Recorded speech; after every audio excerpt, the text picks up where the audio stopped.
אני רוצה לשתף אתכם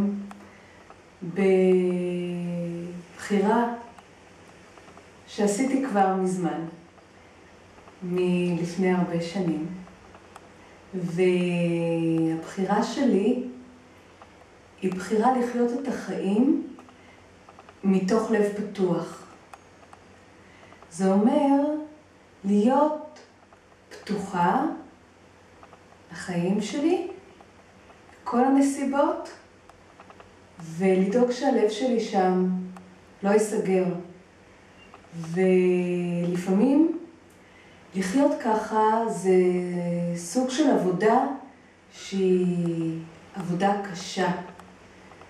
זאת עבודה קשה, ויחד עם זה החוויה של החיים והתחושה של אהבה וחיות הן מדהימות.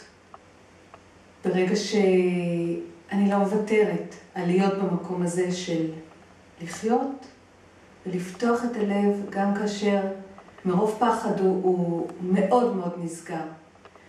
ואני מזמינה אתכם בסדרה הזאת של סרטי הוידאו, שרק כרגע החלטתי שאני עושה את הסדרה הזאת, אני מזמינה אתכם בסדרה הזאת יחד איתי ללמוד את משמעות פתיחת הלב, ואם מתאים לכם לבחור לחיות את החיים עם כל הנסיבות כאשר הלב פתוח.